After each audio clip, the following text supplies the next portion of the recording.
sa aking mga pangarap, san man umabot tayo. Pati ko rin ang mga tagapagpakinig ng programang Buhay OFW ngayon sa DWDD 1134 Armed Forces Radio. Mabuhay kayo mga OFW, mga bayani ng Pilipinas. Okay, magandang buhay, Luzon, Visayas, Mindanao. Narito naman po tayo sa programang Buhay OFW ngayon, Bantay at Kasangga. Siyempre po ito po si Terry Alpa, ang inyong OFW Hilde. Ayan. Handang tumulong at siyempre sa mga nangangailangan nating mga OFW sa apat na sulok ng mundo.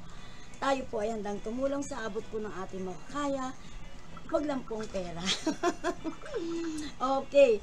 At siyempre po, batiin muna po natin ang ating mga tagapakinig sa apat na sulok ng mundo. At tayo po ay nakapapakinggan ngayon sa DWWD Armed Forces Radio, ang boses ng Kawal Pilipino. Like, follow, and share para po sa ating pong mga kaibigan na naghahanap ng mga balita tungkol po sa ating peace and order situation sa ating bansa. Ayan. Okay, at syempre po batiin po natin ang Bantay at Kasangga founder Albert Gonzon. Napaka-busy po niya kaya hindi po natin siya nakakasama ngayon. Busy po siya sa pagtulong sa mga OFW na nangangailangan at ganoon din po sa mga livelihood para po sa kanila, yung mga umuwi na po. Okay. At syempre po, ngayon po ay tayo solo ulit. Wala yung ating mga partner, mga busy. Alam nyo naman, mamaya discuss natin kung bakit sila busy. Okay, at bago ang lahat, syempre, marami pong mga nagiging kaganapan sa ating paligid. Mayroong mga magaganda, mayroon din naman pong hindi maganda, pero ang kunin na lang po natin yung maganda. Ayan. At batiin din po natin ang ating pong mga kababayan dyan sa Qatar chapter ng Bantay at Kasangga. Congratulations po sa inyo, sa inyong sipag at sa rami ng inyong mga proyekto. At syempre po batiin natin ang ating media partner, Miss Shane Pe. Ayan po, napakasipag din po niyan. At sa lahat ng ating mga kasama sa media, hello po sa inyo. Easy lang po kayo. Alam po natin ngayon kabila po ang mga paporong, papresscon, pabango, pagpapabango, dinadaan sa mga hindi pa syempre pwedeng mga panya, pero alam naman natin na ating mga aspirants, candidate, hindi na malaman kung paano gagawin. Meron dyan na ayuda ng ayuda, pero bawal na pong may niya, pati medical mission, bawal na pong gawin yan. Okay. Pero bago po tayo tumalakay mamaya tungkol sa mga napapanood ngayong araw na ito, ay meron po tayong naging coverage, media coverage. Napakaganda po nitong ating media coverage na ito. Ito po yung tinatawag na Asian Journal. Okay, ito po yung tinatawag na Asian Journal of Agriculture and Development. Ito po yung tinatawag na AJAD 20th Anniversary Ceremony. Ito po ay ginanap sa Circa, dyan po sa Laguna, Los Baños, Laguna. At ito po ay pinangunahan po ni Dr. Glenn Gregorio. Siya po yung Circa Center Director. Kasama na rin po yung si Dr. Arsenio Balisacan. Ayan, medyo yung kanilang program merong makintab, kaya nagre-reflect. Anyway, yung pong oras na yon, yung pong araw na yon ay napakaganda po ng mga naging kaganapan kasi po na-discuss doon itong Asian Journal of Agriculture and Development. At nagkaroon po ng opening kasi 28th anniversary po ito. Anniversary ceremony po ito. Kaya doon, nung pong araw na yon ay nagkaroon po ng opening nitong journal place, journal in mapatagpuan po yan sa Circa sa Los Baños. At marami nga pong nag-share dyan, yung mga foreigner din po, nag-share din po sila ng kanilang mga kaalaman. At nagkaroon din po ng discussion and question and answer. At siyempre yung nakakapagpasaya sa lahat, yung entertainment. Okay. At kasama nga po ang Philippine High School for the Arts. Yan, sila po yung umawit, ano? At ang mga Circa officials and Adjad editor. Ayan. Okay.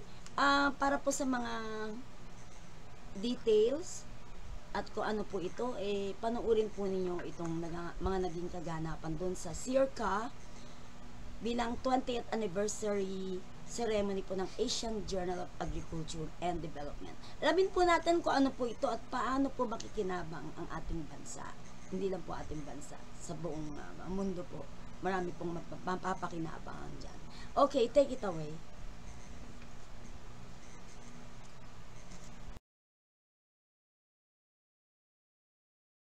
Okay, samar pa rin natin ang ating idol, director po ng Circa, si Dr. Glenn Gregorio, may pinsan. Hello po! Hello, magandang umaga, magandang tanghali, magandang hapon sa inyo lahat. Welcome dito sa Circa at nandito tayo sa launching or 20 years anniversary ng AJAD. Ito yung journal namin na sinusulat yung mga produkto ng research and development para sa agrikultura.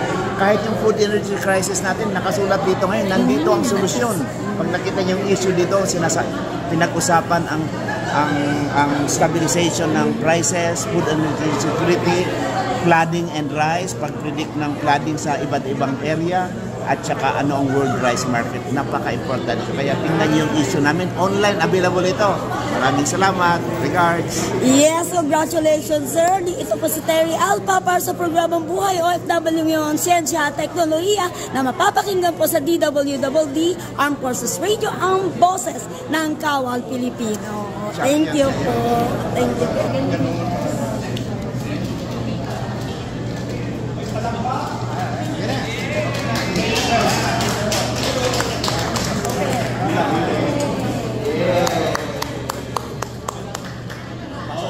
Congratulations. We now go down for lunch. Thank you. Thank you.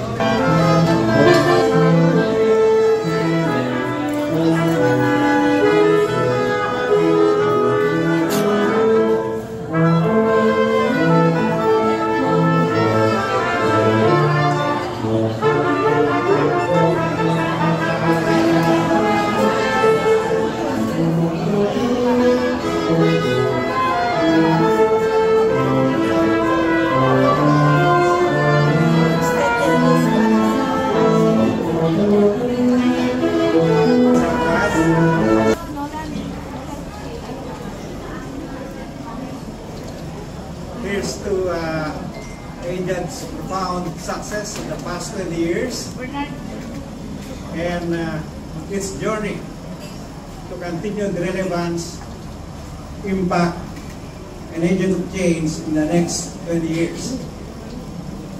And here's to Circa for progressively enabling the environment for AJAD to prosper and endure. Cheers! Cheers!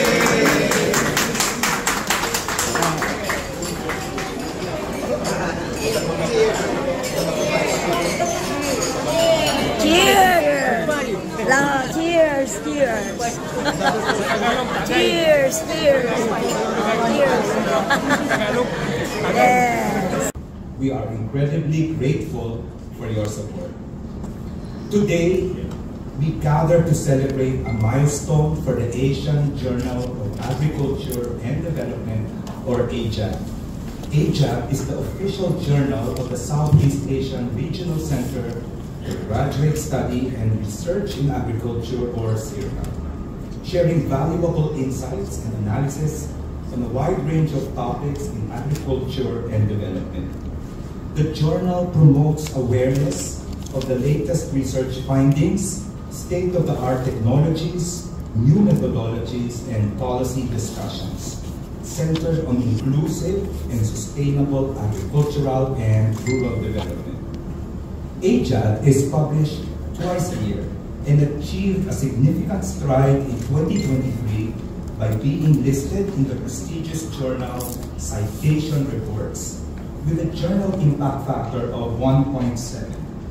For those interested in contributing, AJAD welcomes submissions all year round. Please visit ajad.circa.org for more information. To formally open our event, may I now invite Dr. Glenn B. Gregorio, Center Director of CMEO Circa, on stage.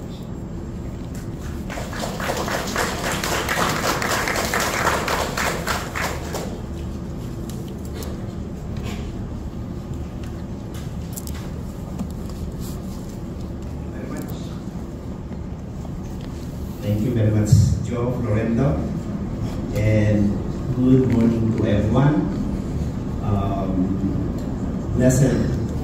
Blessed morning, with great pleasure to welcome you all, to welcome everyone in this great and I greet and acknowledge our distinguished guests. Actually, if you see the age and now it's 20 years, if you look at I was sitting there, I saw the articles in the volume. It's really very relevant, as tomorrow it might declare the emergency crisis of food security in the Philippines.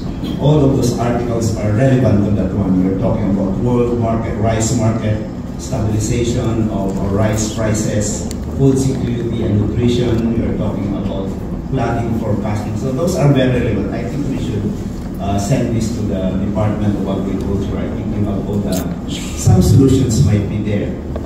Again, we are honored to have with us, of course, the NEDA Secretary, or the soon-to-be Department of Economic Planning and Development. So DepDep. I think it's pronounced DepDep. So it's almost DepDep.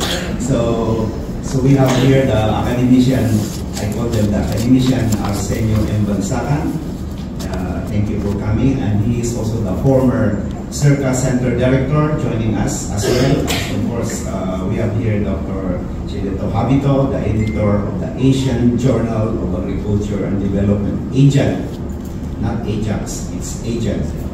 And of course, he is also the Circa Senior Fellow. Our speakers also includes, of course, Dr. Peter C. Timmer, the Emeritus Professor at Harvard University, who is joining us online.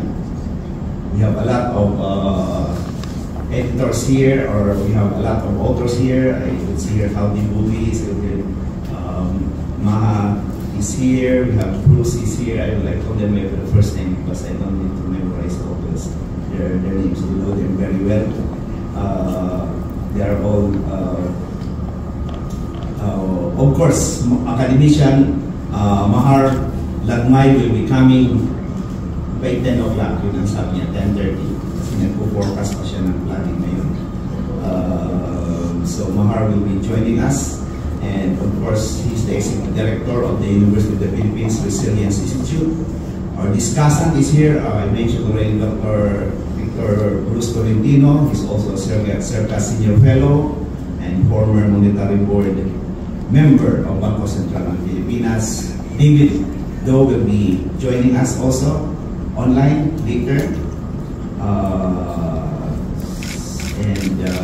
We are equally grateful to the presence of some and many of our former Circa Center Director. We have academician Ruben Villarreal here, sir, my professor. Of course, we have Dr.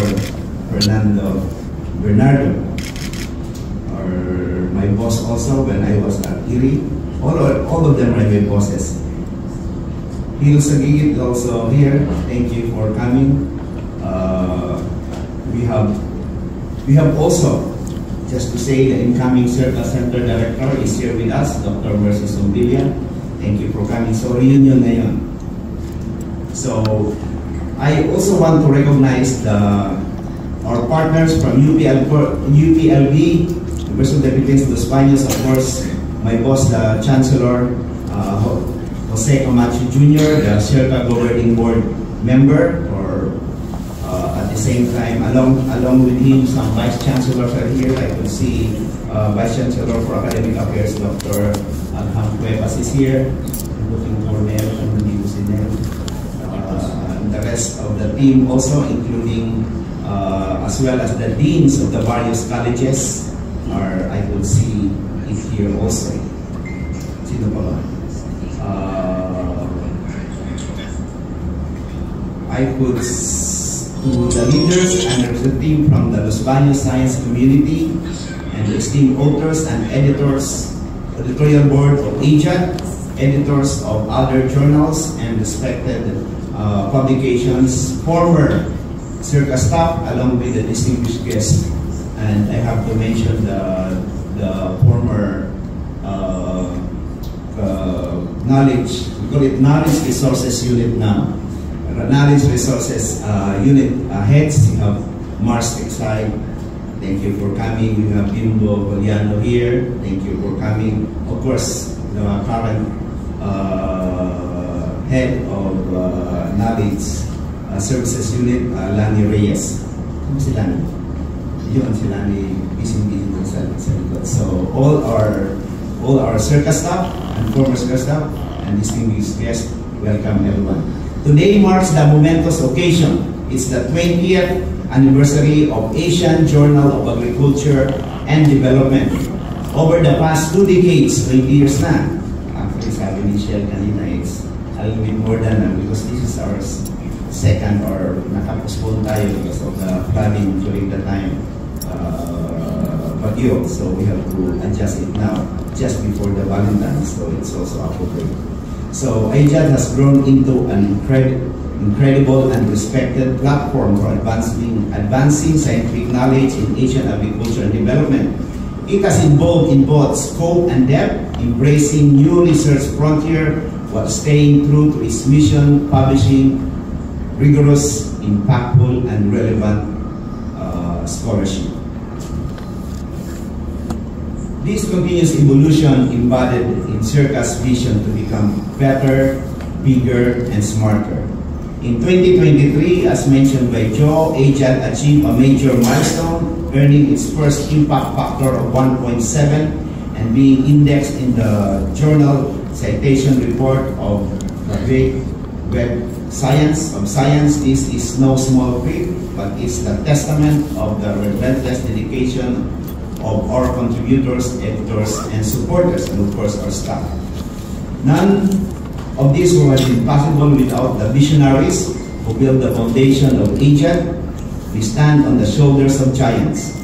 We have now the former Circa Center Director, past leaders, and our Knowledge Resource Unit, the editorial board, and our network researchers. In this spirit, I'd like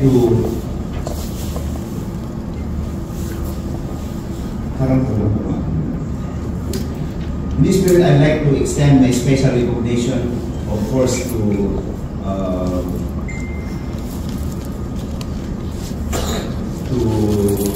academician Arsenio Secretary Arsenio Balisacan for the inaugural editor of AJAD and the former Circa Center Director, as well as the many individuals who have guided and supported this journal's journey over the years. As a small yet meaningful contribution as a Center Director, as I joined here, I saw AJAD is very relevant. My contribution to AJAD was only as I co-authored an article with Rico Angkop. I hope Rico is here. Rico, this is our contribution. I co-authored an article with Rico Angkop in 2021 in assessing the impact of COVID-19 pandemic on agricultural production in Southeast Asia towards transformative change in agricultural food system. It's humbling to see that this piece has resonated with the scientific community and now cited by 134 citations, 134 times. So it's a very good citation, an indication of the relevance in shaping the discussion on post-pandemic agricultural resilience. Beyond content, we also gave AJAD a visual refresh by incorporating the Circa tree on its cover. I hope Secretary Blasway don't mind me, just to make it colorful. We put the gold Circa tree there. That's not the acacia tree, the fertility tree there, but that's the Circa tree embedded there. So to enforce its identity as a knowledge hub for sustainable agriculture. Moreover, SHERCA is now publishing not just one but two international scientific journals, AJAD and the Sabrao Journal for Breeding and Genetics, both of which contribute to gain traction, with AJAD achieving an impact factor of 1.6, for Sabrao having an impact factor of 1.6. This underscores SHERCA's growing role in advancing scientific discourse and innovation in agriculture across the region. As we celebrate our achievement, we must also acknowledge the new challenges facing academic publishing. We now live in the era of AI. We're talking about AI nowadays. It's not only revolutionary research, but it's threatening the integrity of scientific discourse. When I was a little bit younger, I always dreamed to have, I just put the keywords and they will generate my article. Or you could generate now some, what are the conclusion keywords, then it will even generate data for you. So that's how incredible AI could do now. You could publish, if no one is checking it, you could publish every 2 minutes in the journal. So this is very complicated. It's threatening the integrity of scientific discourse. AI can generate pseudo scientific articles, flooding journals with content that appears sophisticated but lacks genuine scientific rigor. So this is a reality we cannot ignore. In the age of AI-generated content, AJAD's mission is more critical than ever. We must safeguard the credibility of agricultural science and development research by upholding the highest standards of academic integrity, peer review, and ethical publishing. SHERCA, through AJAD, is committed to ensuring that the knowledge we generated remains authentic, credible, and impactful, reaching not just academics but also policymakers, practitioners, and farming communities who rely on science to shape their future. So again, as SHERCA embarks its 12th five-year development plan, we reaffirm our commitment to enhancing the quality of life of our small farmers across Southeast Asia. Advances in agricultural science and technology, coupled with the rigorous knowledge dissemination, will continue to drive SHERCA and its partners, including universities, governments, and development organizations, towards achieving sustainable, inclusive, climate-smart agriculture transformation. Knowledge is not just power, it's a public good. And it is our collective responsibility to ensure that scientific discoveries serve society, especially those in agriculture and rural development. Today, in celebration of knowledge, we celebrate not just AJAD's journey, but also the vibrant community that has made this journal a hub of knowledge. We look forward for many more years of meaningful contribution to agricultural science and beyond. Once again, welcome to SHERCA, and congratulations to AJAD on its 20 remarkable years. God bless AJAD, God bless SHERCA, God bless us all. Thank you. Okay, and tayo po yung nagbabalik at syempre po napanood nyo po yung napakahalagang kinover natin sa SHERCA Los Baños, yung 20th anniversary ceremony po ng Asian Journal of Agriculture and Development. Ayan, napakaganda po yung mga journals, yung mga napapaloob dyan, na lahat po tungkol sa agriculture na kapaki-pakinabang. Okay, so ngayon po ay February, ano ba yan? Ilang araw na lang ay Valentine na. So Miyerkules, Huwebes, Biyernes. Ayan, ang Valentine's Day ay natapat po sa Biyernes. So ibig sabihin, ngayon pa lang po marami nang nagse-celebrate ng Valentine, ano? So, sabi nga po, Valentine, si Valentino. Para daw po sa mga lovers. No, hindi lang po sa lovers ang Valentine. Kasi, sabing Valentine, pag-ibig. So, ibig sabihin po yan, pag-ibig, siyempre, pag-ibig nyo rin sa inyong mga magulang, di ba?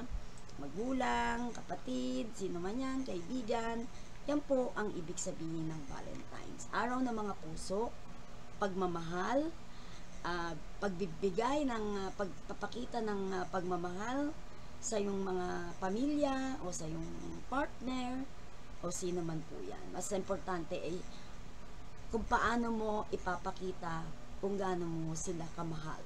So, maraming ways kung paanong maipakita ang pagmamahal. Pero sa ating mga OFW na malayo, alam niyo na, syempre, pero but at least high-tech ngayon, pwede silang makapag-usap sa internet, sa online, mag-video call. Yan po yung magagawa po ng ating mga OFW na malayo.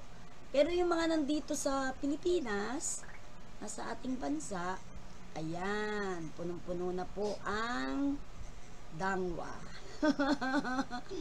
Ano ang mayroon sa dangwa? Siyempre, speaking of dangwa, alam na po natin yan. Yan po yung mga nagagandahang bulaklak. Lahat po ng klase ng bulaklak ay nandyan po sa dangwa. Pero nga, ay napapanahon, yung dangwa po matatagpuan niyo po yan sa Dimasalang. Yan, dun po siya. At sabi nga, nandun po lahat ng klase, pero sa ngayon po, naku po, ang mahal ng mga bulaklak. Yung mga roses na yan, libo pag binili nyo. Depende rin po doon sa anong klaseng dekorasyon. Yan po ngayon, yung sinasabi na bulaklak at chocolates. Pero kung kayo ang tatanungin, ano po ba ang gusto nyo? Bulaklak, chocolate, cash. Ititreat na lang po kayo sa isang class na restaurant. Alam nyo na, maraming paraan para ipagdiwang, celebrate ang Valentine. So, yung mga bago pa lang sila, na nagliligawan, naliligaw pa lang, marami pong paraan sila. Siyempre, sweet pa, dahil nililigawan pa lang. Nandyan magbigay ng chocolates with flowers, minsan cake, Kaya, sa mga magulang naman, pagka magulang tatanungin, siyempre natutuwa kami na bigyan kami ng kahit ano. Pero, para sa akin, be practical, huwag na po yung mamahaling bulaklak kasi malalanta lang po yun, lang araw lang, tapon nyo na yun. Yun namang mahilig sa chocolates, yan pwede, chocolates. Pero kung diabetic po kayo, huwag na po yung chocolate. Sabihin nyo na lang, kas. your chocolate's good, and your flower's good, but I need kas. Okay, so meron tayong babasahin dito. Ano ba talaga ang meaning ng Valentine? Sabi nga, itong Valentine na to ay pinanggalingan po nito ay Christian Peace Day para i-honor ang martyr na may pangalang Valentine or Valentino. Pero sabi nga nung ating mga ninuno, yung mga folk tradition natin, meron daw tong significant cultural, religious, and commercial celebration ng romance and love sa bawat region ng bansa. So, ang Valentine's Day po ay sineselebrate kung saan-saan, hindi lang po sa Pilipinas, dahil meron na rin daw pong kaugnayan po sa cultural po, religious, at meron din commercial celebration. So, bakit Valentine ang tawag, O kaya, what does being a Valentine mean? So, Valentine, pwedeng sweetheart, or maybe someone na nakaka-receive o nakakatanggap ng pagbati o greetings or attention sa pag-celebrate ng Valentine's Day. Ganon. Sabi nga, napakaraming words for someone like you in a romantic way. Such as sweetie or main squeeze, boyfriend, girlfriend, and significant other or special someone. Yan po yan. Kita nyo, ang sweet bakit nga tinawag na Valentine? why is Valentine called Valentine? Kasi po, yung Valentine's Day ay pinangalan kay Saint Valentine. Siya po ay isang katolikong pare na naninirahan sa Rome during the 3rd century. Napakarami mong istorya about Saint Valentine. At laging itong istoryang ito ay pabalik-balik, lumalago, nagiging legend, na ngayon po ay alam po natin, na talagang legend. So, may mga tanong din dito, ito bang pag sinabang Valentine, it means love? Yun ba yun? Pagkaalam ko, being with someone during Valentine, sumisimbolo sa romantic connection or affection gesture. Kaya pag Valentine's Day, yung bawat isa, nag-exchange cards, gifts, or minsan spend time together, lumalabas, para ma-express po yung pagmamahal. Yan, express love and appreciation. So, ito po ay symbol ng celebration of affection and partnership. Ayun. Paano po kaya walang partner? Andiyan naman po yung family. pero may malalim na kahulugan pa rin ang Valentine. Sabi nga, Valentine is about love, pag-ibig. Not just romantic love. Pero maraming klase ng love, maraming form, Pero ito yung time para ma-express mo yung affection mo and gratitude sa mga taong nagmamalasakit at nagmamahal sa'yo. So ito na yung tamang panahon o araw para ma-appreciate mo yung mga taong nagmamahal at nagke-care sa'yo. Yan po yun. So, ano ba talaga ang purpose ng Valentine? Siyempre, it's a holiday, Valentine's holiday, na kung saan yung mga lovers ini-express nila yung kanilang affection. Sa pamagitan ng mga greetings and gifts, di ba sa social media, makikita mo na, Happy Valentine, mga ganyan, mga symbols, mga GIF, nandiyan na yan. So, kung ito ay tinawag na ang araw na ito ay tinawag na Valentine's Day, ang holiday ay nag-expand to express affection between relatives and friends din. Ayun, yung sasabi ko, hindi lang Yung Valentine din means friendship, di ba? Sa universal celebration of love and relationship, syempre kasama dyan yung iyong buhay, kasama ang iyong mga kaibigan, mga exclusive couple day sa mga taong nagse-celebrate ng self-love and friendship. Yan, di ba? Pari pala yan si Saint Valentine, Napakaraming quote about Valentine. Sabi nga, love is language is spoken by everyone, but understood only by the heart. Wow! So, the best thing na iplano sa'yo ay yung makatagpo kayo ng happily ever and after. Yun ang the best, Kasi, kung kayo po ay deeply love ng isang tao, alam ba, someone gives you strength, nagbibigay lakas sa'yo. While loving someone deeply gives you courage. Ayan, napakalalim ng mga tinatalakay natin. So, alamin din natin, ito bang Valentine's Day ay may spiritual meaning. Okay, ayon sa ugat o pinanggalingan, historical, itong Valentine's Day ay nagdadala rin po sa kahalaga ng spiritual, lalo-lalo na sa bawat isa ng mga komunidad. Habang ito po ay sineselebrate, nagkakaroon po ng time. Ang origin po nito ay Christian martyrdom. At ito po ay isang act of love na naka-align po sa broader, sa lawak ng spiritual themes of compassion, selfness, and devotion. Kaya naka-align din po ito sa spiritual. Kaya ngayon pong pag-celebrate ng Valentine, maraming bagay na pwedeng gawin. Magbigay ng bulaklak. Para sa akin, isang bulaklak, okay na yun na pinitas. Press pa, pinitas na. Diyan sa garden ko. Ang dami kong bonggabilya. Kung merong gusto, walang pambili, walang budget, at pumunta po kayo sa akin para po mabigyan ko kayo ng bonggabilya at di na kayo gumastos at pumunta dun sa Dango, sa Dimasalang. Sa chocolates naman po, hindi naman po kailangan na mamahaling chocolates ang symbol naman po dun yung ibinigay mo. Kahit chocolate, pwede na yun. Yun naman ang ating original, yung chocolate, di ba? Masarap yun. Bilang mo ng hindi isang piraso, 1 box is good enough para mapakita mo yung iyong pagmamahal during the Valentine celebration. Kaya nga sabi nga, hindi naman para lang sa lovers ang Valentine. Ito'y pagmamahal sa bawat isa, mapakaibigan o ano. At ang Valentine nagsisimbolize ng puso, ano? Laging-lagi yan yung puso. Ang pagtakaan ng puso, ibig sabihin pag-ibig.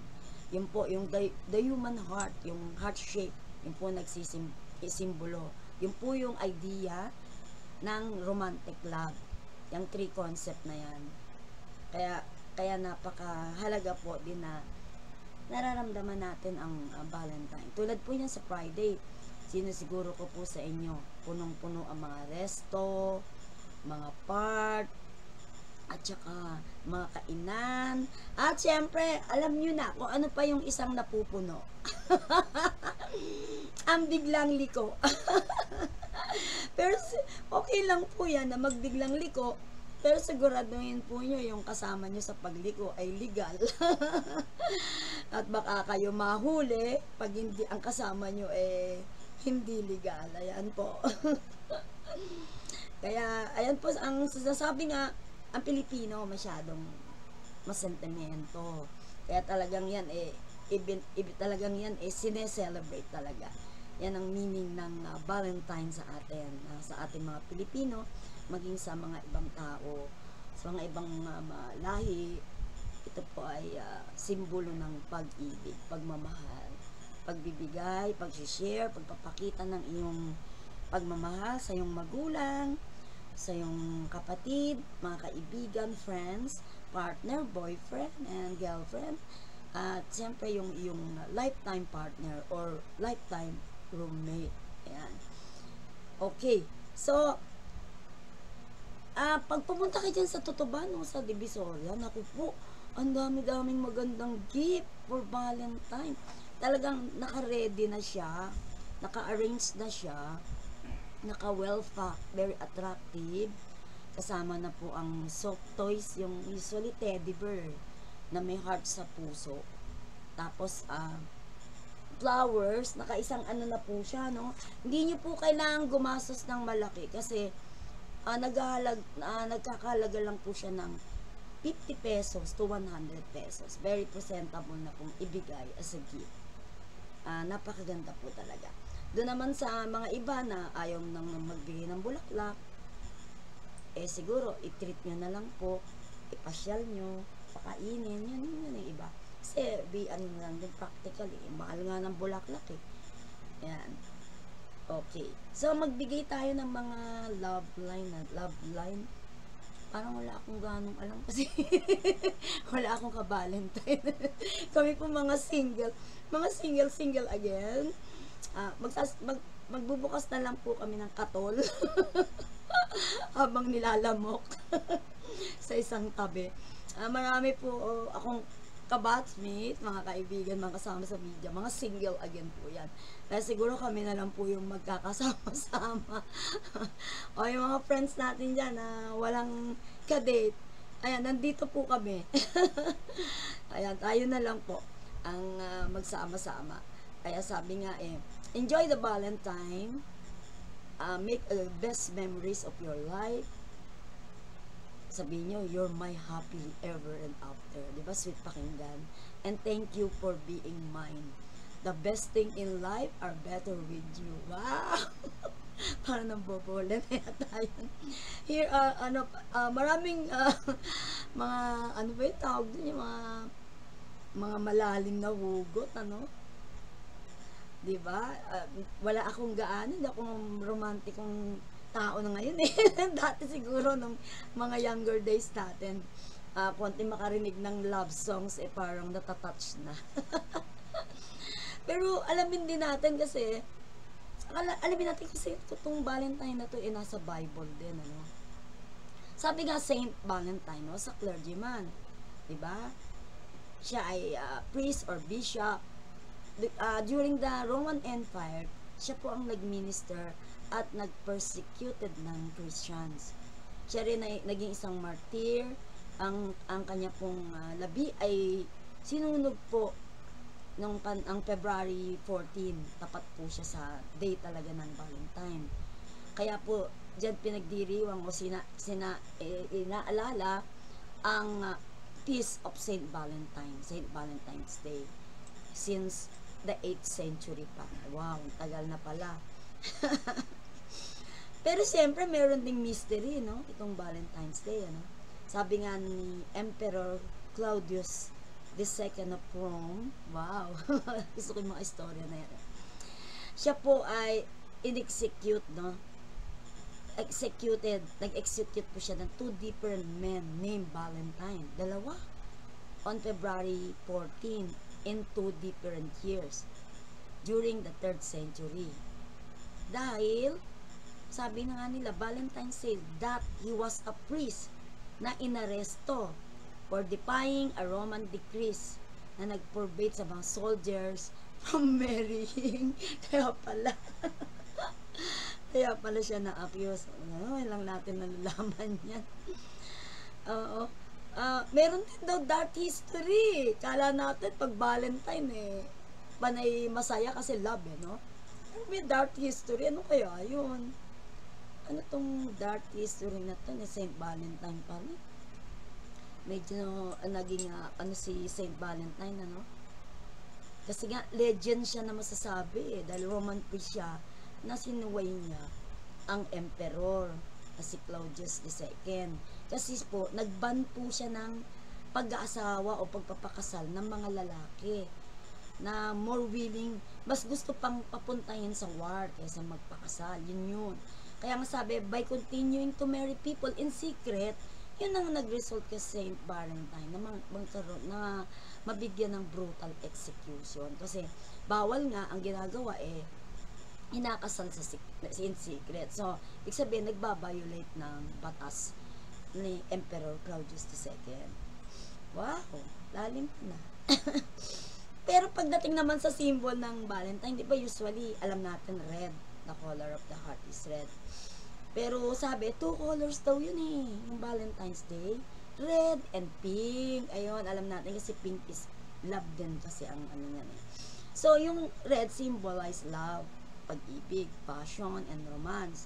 Pero kung gagawin mo ang color nito expressing affection on the special day, pink ang usually. With tenderness and sweetness. Yan po. Ang compliments na super touch yung Valentine celebration pagka ganun. So, ano ang prepare nyo? Red or pink? Sa amin pong walang ka-Valentine. Brown na lang po. Wooden snake. Okay. So, okay, enjoy your Valentine's Day, It's Friday. Yan, Friday the 14, yan po yung Valentine's Day natin. Ano man ng pagdiriwang na inyong gagawin, siguraduhin niyo pong sincere ang inyong ginagawa at hindi niyo pepekein. Wala pong fake, i-appreciate niyo ang inyong partner. Ano man po siya, ano man pagkukulang niya, ano man ang weakness niya. It's a Valentine's Day. Kaya po, sa aking mga kids na nasa ibang bansa, ang aking kids na nasa New Zealand, bunso, Sybil, nasa Dubai, Chris and Calvin, at syempre mga son-in-laws ko and grandchildren. Ang dami ko ng grandchildren abroad. And of course, yung nasa Pilipinas, si Dan, Cheryl, at ang kambal, Precious and Sander. Happy Valentine sa inyo. Sa Friday, mag-iisip tayo ng ating gagawin para tayo ay sumaya in a simple way na express our love and gratitude sa ating mga mahal sa buhay. Okay, at po, sa lahat po ng nakikinig sa atin, ating mga OFWs, yung mga walang partner dyan sa inyong kinaroroonan, huwag po kayong maghahanap ng partner na hindi legal. O girlfriend na lang, okay pa. Okay, ayan po. Pansamantala na po tayong magpapaalam. Siyempre po, bago ang lahat, ang ating mga OFWs, malapit na po ang ating pagbabalik. Sabi nga, bayan ko, nahan ka. Hindi ka na po kailangan na mag-abroad. Tayo po ay may mga taong gumagawa ng paraan para hindi na po mag-abroad ang ating mga kababayan. Siyempre, mas masarap nakasama mong iyong pamilya, pero masarap din na kaya ka nandyan, napapag-aral at napagtatapos mo ang iyong mga anak. Yan ang number one purpose po ng ating mga OFW na kaya sila nandyan nagsasakripisyo na mag-alaga ng anak ng iba dahil gusto nilang mapagtapos ang kanilang mga anak. Gustong magkaroon ng negosyo para hindi na po babalik dyan. Ang Bantay Kasaggan ng OFW International ay meron na pong inuumpisang mga livelihood para po sa ating mga kabayan. Yan po ay ina-announce po namin later kung ano po yung mga livelihood na yan na sa maliit lang na puhunan po ay talagang lalago, super lalago. Sipag lang po ang tiyaga ang kailangan po natin. Hindi yung maghihintay ka na lang, gusto mong yumaman sa buhay o gusto mong swertehin pero wala kang ginagawa. Hindi po yung totoo. At hindi rin po pwedeng asahan yung mga sinasabi po ng excuse me po, wala akong nothing against the pengso. Pero meron po kasi mga sinasabi, the bunso at ang panganay po ay yayaman. So yung bunso ngayon at saka panganay, uy, yayaman pala ako this year. And antayin ko na lang. Ganun ba? Hindi ka yayaman ko kung di ka kikilos. Yun po ang kahalagahan ng isang taong masikap, matyaga. Sabi nga, pag may tiyaga ay may nilaga.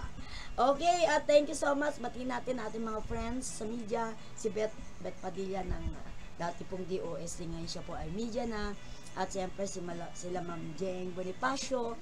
And of course, yung mga friend natin, Dr. Glenn Ocaña dyan sa Bisaya. Minsan po interviewin namin kayo para po naman marinig yung mga balita niyo po dyan. Okay, once again, see you next program. Enjoy your holiday, enjoy your Valentine's Day, whatever ang inyong ginagawa, be honest. At lagi pong manalangin at pagpasalamat sa ating Panginoong Jesucristo. Wala po tayong ngayon dito kung wala po siya. Thank you po, Lord Jesus, for being healthy and strong. And please heal all na sa ngayon ay may sakit, pagalingin niyo po sila. Huwag po silang mag-suffer ng anumang pong karamdaman. Ikaw na po ang bahala sa lahat. At siyempre, ating po mga sundalo, laging po silang bantayan, protektahan, dahil sila po ang magtatanggol sa ating bansa. God bless everyone. Ito po si Terry Alpa para sa programang Buhay OFW ngayon, Bantay at Kasangka. Maraming salamat po. God bless po.